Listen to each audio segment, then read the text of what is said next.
জয় গুরু, বন্দে পুরুষোত্তমম। পরমপিতা রাতুল শ্রীচরণে শতকোটি প্রণাম জানিয়ে আপনাদের সবাইকে আমার আন্তরিক আনন্দিত জয়গুরু জানিয়ে আজকের ইষ্ট প্রসঙ্গ শুরু করছি। আজকের ইষ্ট প্রসঙ্গ হচ্ছে ঠাকুর আমরা যাতে ভালো থাকি তার জন্য ঠাকুর তো সব কিছুই বলে গেছেন, কিভাবে চলতে হয়, কি কাজ করলে, কি খেলে আমরা ভালো থাকবো। কারণ তিনি তো পিতা, তার সন্তানের জন্য তার তো চিন্তা হবেই, তাই না? আমাদের সন্তানের জন্য যেন আমাদের যেমন চিন্তা হয়, তেমন তো পরমপিতার সন্তান আমরা সকলেই। সন্তানের জন্য তো পরমপিতার চিন্তা আসবেই, এটাই স্বাভাবিক। ঠাকুর আমাদের বলেছেন, শ্রী বিগ্রহের মন্দির ভেবে যত্ন করিস শরীরটাকে। তাহলে এই শ্রী বিগ্রহের মন্দির ভেবে আমার এই শরীরটাকে যত্ন করতে বললেন ঠাকুর।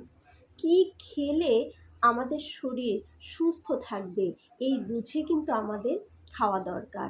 দেখেই লোভ লাগলো আর খেয়ে নিলাম, খাওয়ার পর শরীর সেটাকে নিতে পারছে না, এতে কিন্তু আমার পরমপিতাকেই কষ্ট দেওয়া হয়, আমার ভেতরে যে সত্তা তার কষ্ট হয়। তাই এইভাবে শরীরের ওপর আমরা অত্যাচার করতে পারি না, কারণ এটা আরেকজনের, আমরা শুধু লালন পালন করছি। তাহলে যে মালিকের, তার যত্নটা আমাদের করা তো উচিত। তাই শরীরের ওপর অযথা অত্যাচার আমরা অনেক সময় করে বসি, যা ইচ্ছে তাই খেয়ে নিচ্ছি, লোভের বশবর্তী। এই জীবটাকে আমরা কন্ট্রোল করতে পারি না। এই জীবের দরুন আমরা বিভিন্ন রোগ ভোগে কিন্তু পড়ে যাচ্ছি। পেটের সমস্যা থাকলে কিন্তু আমাদের কোনো কিছুই ভালো, যেমন নিজের ভালো লাগে না, তেমনি শরীরেরও কোনো উন্নতি হয় না। শরীরটা দিন দিন খারাপের দিকে চলে যায়। তাই আমাদের এই শরীরটাকে কিভাবে আমরা সুস্থ রাখবো, বিভিন্ন অসুখ বিসুখ থেকে কিভাবে নিজেকে রক্ষা করব। কারণ শরীর খারাপ থাকে আমাদের মনটাও খারাপ হয়ে যায়, মনটা খারাপ হলে শরীর আরও খারাপ হয়ে যায়, কারণ শরীর আর মন তো ওতপ্রোতভাবে জড়িয়ে রয়েছে, তাই না? তাহলে কিভাবে শরীরটাকে ভালো রাখা যায়?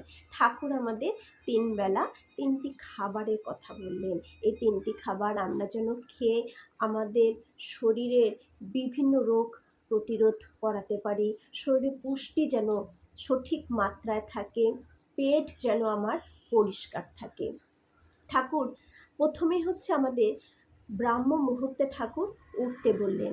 ব্রাহ্ম মুহূর্তে ওঠার অনেক কিন্তু রহস্য রয়েছে। ব্রাহ্ম মুহূর্তে উঠলে শ্রী শ্রী বড়দা বলেছেন ঠাকুরের সাথে ডাইরেক্ট যোগাযোগ হয়।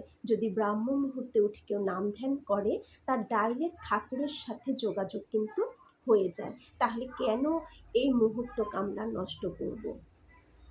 ব্রাহ্ম মুহূর্তে উঠে আমাদের ঠাকুর ইষ্টভীতির অঙ্গ হিসেবে দিলেন থানকুনি পাতা।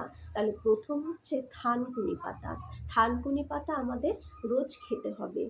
বিভিন্ন উপায়ে থানকুনি পাতা পাওয়া যায়, নিজে চাষ করে, কিনে এনে, বা কোনোটাই হচ্ছে না, আমরা থানকুনি শুকিয়েও বড়ি করে রাখতে পারি, বা বড়ি কিনতেও আমাদের সৎসঙ্গে পাওয়া যায়, সেটাও এনে কিন্তু আমরা খেতে পারি।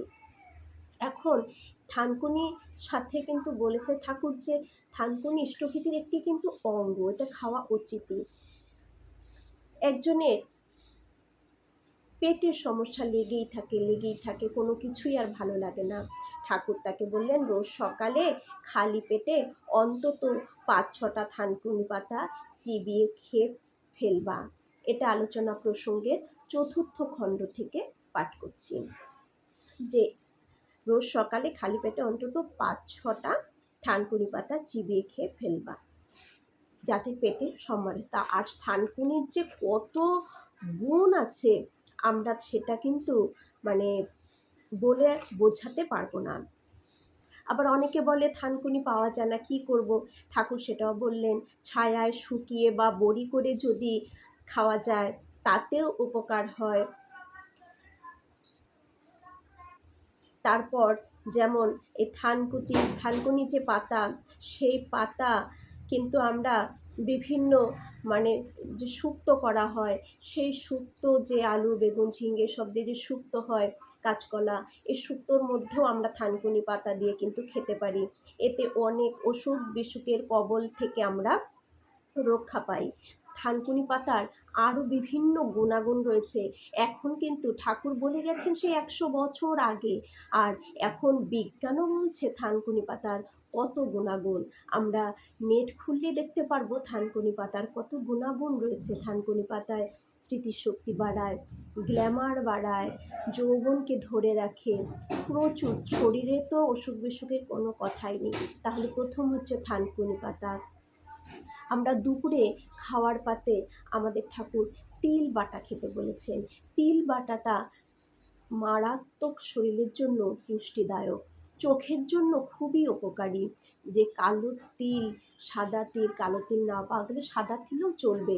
কালো তিল বা সাদা তিল যেটাই হোক, সেটাকে বেটে যদি গরম ভাতে নুন লঙ্কা দিয়ে খাওয়া যায়, একটু কাঁচা তেল নিয়ে খেতে বেশ ভালো লাগে। শ্রী শ্রী ঠাকুর বললেন আলোচনা প্রসঙ্গে দ্বাদশ খণ্ডে যে তিল বাটার মধ্যে যথেষ্ট প্রোটিন পাওয়া যায়। যে এই যে তিল বাটা কেউ যদি রেগুলার খায়, অর্ধেক তিল বাটা আর অর্ধেক কাপড়ে বেঁধে মানে ডাল, সুসিদ্ধ ডাল ভীষণ পুষ্টিদায়ক। তিল বাটা আর ডাল একসাথে যদি সেদ্ধ করে নিয়ে গরম ভাতে ঘি বা তেল নুন কাঁচা লঙ্কা দিয়ে খাওয়া যায়, তাহলে খেতেও যেমন বেশ লাগে এবং বেশ পুষ্টিকর এটা। আবার এটা কোষ্ঠকাঠিন্যেরও সাহায্য করে। যাদের পায়খানার প্রবলেম হতে চায় না, তারাও যদি এই তিল বাটাটা রোজ দুপুরে খাওয়ার পাতে রাখে, তাহলে কোষ্ঠকাঠিন্য দূর হয়। তিলের বড়া, তিল ভাজা, এসব তিল আমাদের চোখের জন্য খুবই উপকার, চোখের দৃষ্টিশক্তি আমাদের বাড়ায়। আরও বিভিন্ন গুণাগুণ রয়েছে। আমরা ঠাকুর তো বলে গেছেন, এখন বিজ্ঞান সেটাকে বলছেন। এরপর রয়েছে রাতে যেটা খেয়ে আমরা শুব, সেটা হচ্ছে ইসবগুল। ঠাকুর বললেন ইসবগুল এ বেলা 4 চামচ, ও বেলা 4 চামচ, এরকম করে। যদি কারো খুব কোষ্ঠকাঠিন্যের সমস্যা থাকে প্রচুর পরিমাণে, তাহলে এবেলা 4 চামচ, ও বেলা 4 চামচ খেয়ে কিন্তু দেখতে পারে, তার সমস্যাটা দূর হবে।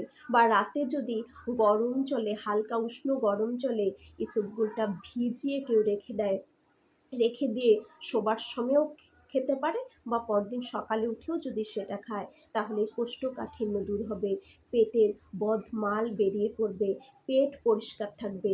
আর পেট ভালো থাকা মানে জগৎ ভালো। পেটের সমস্যা থাকা মানে কোনো কিছুই ভালো লাগে না। পেট যদি সমস্যা আসে, কত রকমের সমস্যা তখন আমাদের দেখা দেয়। তাহলে এই 3 বেলা 3টি খাবার কিন্তু আমরা অবশ্যই খাবো, আমাদের শরীরকে সুস্থ রাখার জন্য, তরতাজা একদম মানে কি বলবো, হৃষ্টপুষ্ট রাখার জন্য এইগুলো কিন্তু বিশেষ কার্যকরী। অবশ্যই খাবেন। এর বিভিন্ন গুণাগুণ